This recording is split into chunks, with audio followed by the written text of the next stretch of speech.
Promo చూసారా? అయితే వెళ్ళి తొందరగా చూడండి. ఇప్పుడు రీతు గురించి మాట్లాడదాం.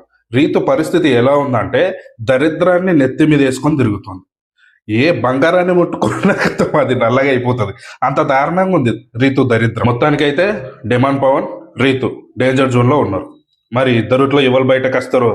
వేద్యతం మరి ఈ వారం మంచి ఘనంగా వెల్కమ్ చెప్పాలి. ఇంకా చాలా ఇంకెన్ని రోజులు చూస్తాం చెప్పు. ఆ నిబ్బి వేసాలు అలానే ఉంది మీ లవ్ స్టోరీ అయినా. అప్పుడు ఎప్పుడో 10th క్లాసులో లవ్ స్టోరీ నడిచినట్టు నడిపిస్తారు ఇప్పుడు. అవసరమా చెప్పు? వచ్చారు ఇద్దరిట్లో ఎవరో ఒకరు. ఓ పక్కనేమో పవన్ వేసే కౌంటర్లకి పాపం గింజుకపోతుంది రీతు. మింగలేక కాకలేక అయిపోయింది పరిస్థితి. మరి అట్లనే ఉంటదమ్మా. అవతలలో నువ్వు తిట్టేటప్పుడు, అవతలలో నువ్వు అనేటప్పుడు మాటలు ఎట్లుంటాయి? గదే ఇది. గేమ్ స్టార్ట్ కాకముందు కళ్యాణ్ తోటి తనుజతో గొడవ పెట్టుకున్నావు. కళ్యాణ్ మీద నాకు నమ్మకమే లేదన్నావు. నువ్వే గ్రేట్, నువ్వే గొప్ప అన్నట్టు మాట్లాడావు.